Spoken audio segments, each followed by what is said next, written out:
Namaste, good morning. Page number 7. Together. Om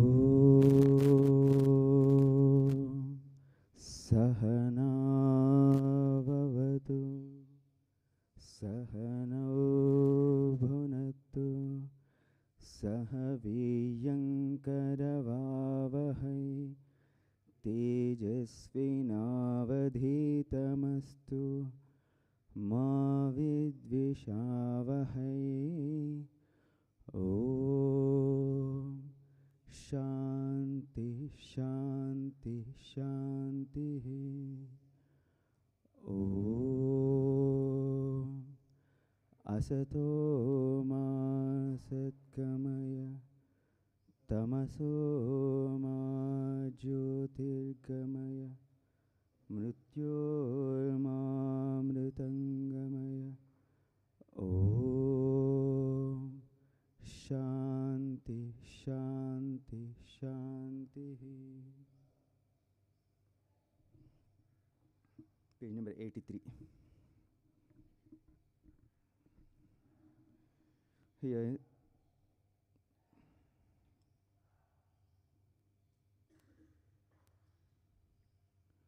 I will read, please listen. Get another book afterwards. It may be that I shall find it good to get outside of my body, to cast it off like a worn out garment. But I shall not cease to work. I shall inspire men everywhere until the world shall know that it is one with God. In the first sentence, what he is saying, Swamiji? Like a worn out garment. Old clothes we sell to that steel vendor, no? పాత బట్టలన్నీ ఏం చేస్తాం, steel సామాన్లు వాడికేస్తాం కదా. Like that he wanted to give up the body. That's what he is saying. And he is finding that is only good for him, because as age is growing, according to the nature, the body will become weak and old. But the spirit is always going towards God. The spirit is always evolving. And see his courage. He wanted to get outside of his body. That means he wanted to give up his body. In normal people's understanding, what it is said, it is death, isn't it? But has he died? No. But why? In this next sentence he is telling, but I shall not cease to work. He did not stop his work. Ordinary people will have desires, ideals, but or wants, or they may perform some actions, ordinary people. But the great people have sankalpa, will. Even though they won't move their body, just by the power of their thought, they can do miracles. They can accomplish great deeds that we call miracles. But yet, Swami Vivekananda again and again said that I am a voice without a form. I am a voice without a form. You don't have external form, but his voice is still ringing in the hearts of millions of people. Why? Because the combination of these words, behind the combination of these words, infinite love is there, intense austerities were there. Swamiji meditated a lot. Day and night he meditated. And how deep was his meditation? Even it was raining, you could not feel it. Even mosquitoes were biting, you could not feel it. And several times he used to forget his body in the process of meditation. That kind of intense meditation he did. In that meditation, so many great truths were revealed to him. There are several wonderful truths are there behind this universe. An ordinary human being can understand only up to a limited things. Right? Great saints and sages, they can understand the secrets behind the universe. They can understand the will of the God.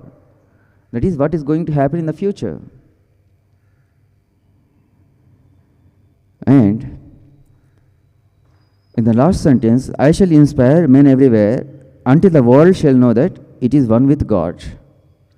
I shall inspire men everywhere until the world shall know that it is one with God. What is the world? Whatever we see, whatever we perceive around us, isn't it? Or whatever we understand. Or whatever our conception about the surroundings or the physical frame, or about this earth or other big planets. That is only our world. But in Swamiji's view, here world means the people of the world. The people of the world should know that they are one with God.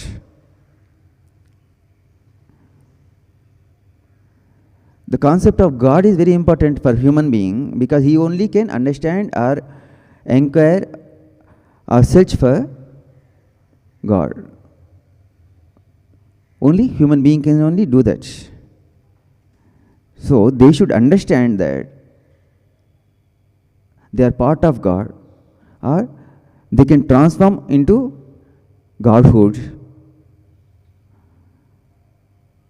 or they can realize God. All these things should be possible for each and every human being. Until that, I shall not cease to work. I shall inspire men everywhere.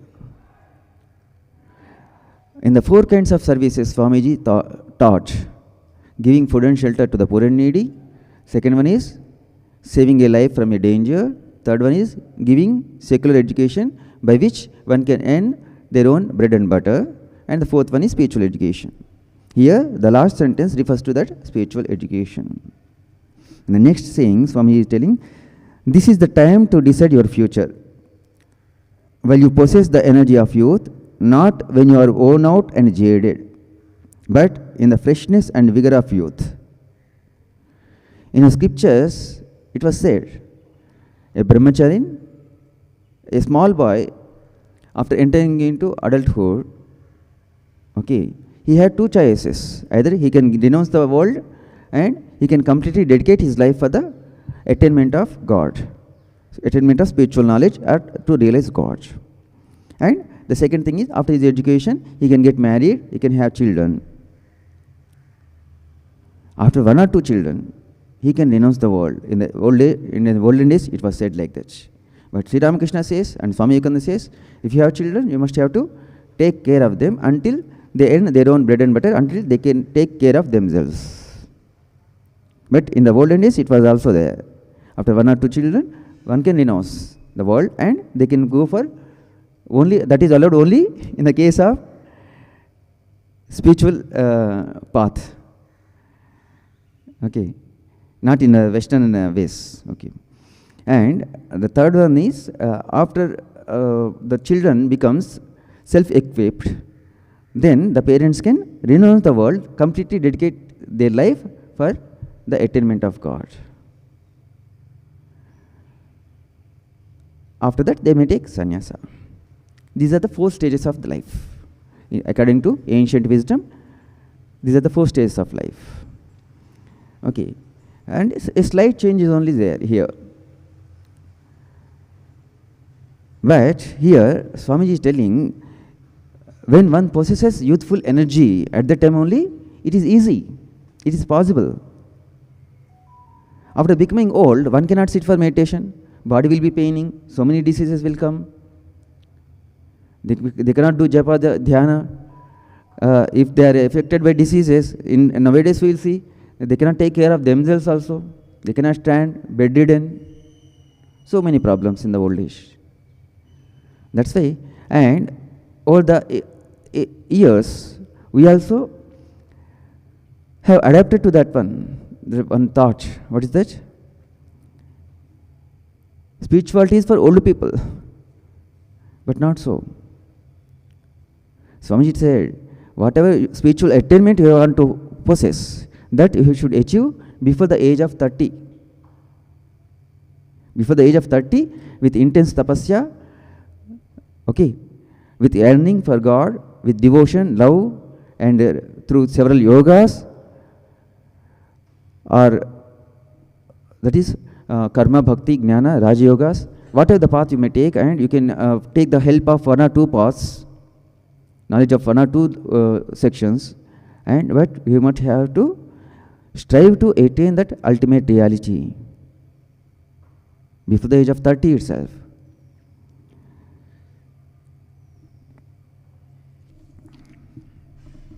In the 84th page, second saying, so long as the millions live in hunger and ignorance, I hold every man a traitor who, having been educated at their expense, pays not the least heed to them. Millions of people are in ignorance and poverty, especially at the time of Swamiji. After independence, we may be having little food and clothing. We are physically, our needs are fulfilled a bit, but our real needs are not fulfilled yet. Man is still struggling to earn his bread and butter, even after graduating, even after becoming engineer. Somebody has to come and give him job or what? He has to earn with the knowledge that he has earned. That is the ignorance.